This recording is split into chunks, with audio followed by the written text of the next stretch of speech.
The judge who is presiding over Young Thug's RICO charges trial held his attorney in contempt of court and ordered him to be taken to jail. Brian Steele, who represents the Atlanta rapper, was held in contempt after he accused the judge and prosecutors of an improper meeting with a key witness. I'm Tyrone Bowman. This is Tyrone Bowman Cite.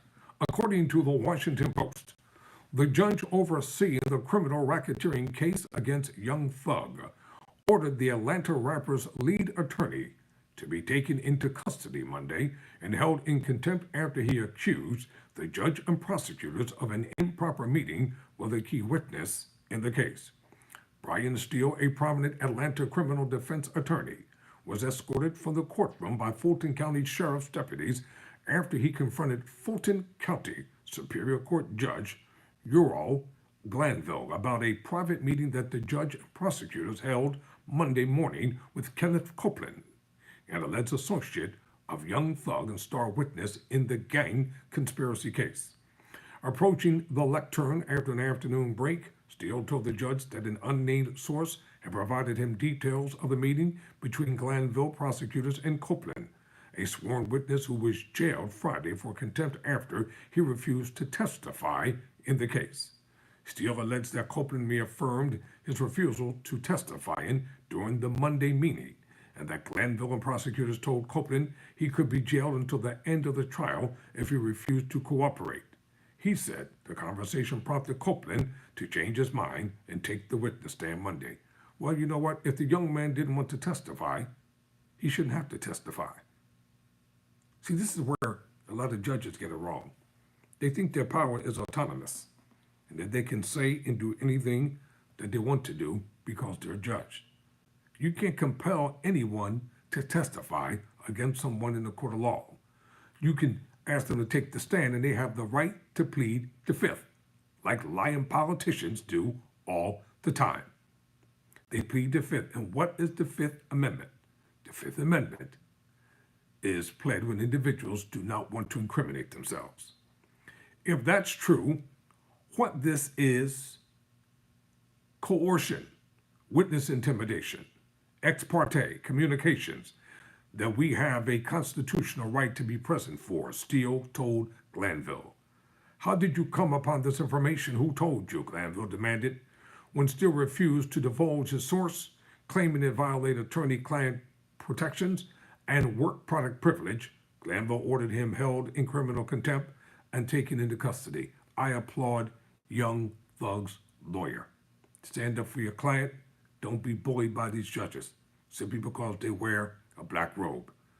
The judge later allowed Steele, see how stupid it is? Because the judge let him come back into the courtroom because the judge knew he was wrong. And they probably did, quote unquote, have a private meeting. The judge later allowed Steele to return to the courtroom as proceedings continued, but said he would jail him if he did not divulge his source. You will go into custody at 5 o'clock today or whenever we finish if you don't tell me, Glanville warned. Last Monday, after hearing arguments from Steele's attorneys, Glanville sentenced Steele to 20 days in the Fulton County Jail, a sentence that he ordered to be served on weekends beginning this Friday. Steele asked the judge to allow him to serve that time at the Cobb County Jail where Young Thug is being held, and not at the Fulton County Jail, which Glanville said he would consider. Glanville did not comment from the bench on the substance of the claims, though he told Steele and his co-counsel, Keith Adams, that someone had given them the wrong information and argued that whoever leaked the information had violated attorney-client privilege. I'm telling you at this point in time, there was nothing that was given, said whatever. This morning, Glanville said the judge denied multiple requests from the defense attorneys for a mistrial and also declined to produce an instant transcript of the meeting, even though a court reporter was present. Young Thug is going to prison. He's black, he's rich, he's a rapper. They're gonna lock him up. He's not gonna get parole like Trump. Adrian Love, an assistant Fulton County district attorney and the lead prosecutor on the case, also denied any wrongdoing, stating for the record that the meeting between the judge, prosecutors, and Copeland had been held to address the contempt claim against Copeland, but they denied that a meeting ever took place. Somebody's lying here. The judge said a meeting never took place. But then the prosecutors are admitting that a meeting took place.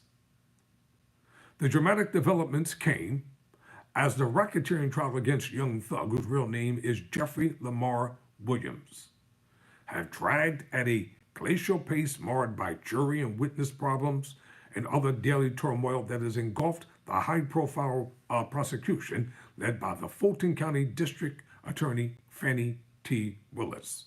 The young thug prosecution is one of two high-profile criminal racketeering cases being led by Willis's office. Last summer, the veteran prosecutor brought charges against former President Donald Trump and more than a dozen of his associates, alleging they criminally conspired to try to overturn Trump's 2020 election loss in Georgia. Fannie Willis, you lost the Trump case. It's over. You messed it up yourself. You have no one to blame but yourself and your proclivities. These charges are going to be dismissed, whether you like it or not. The case is over. That case is now at a standstill as Trump and others appealed a judge's decision to allow Willis to continue prosecuting the case amid complaints she had an improper romantic relationship with the former lead prosecutor in the case. Young Thug, and 27 other associates were charged in May of 2022 as part of a sweeping grand jury indictment that alleged the rapper and his associates were members of a violent criminal street gang in Atlanta.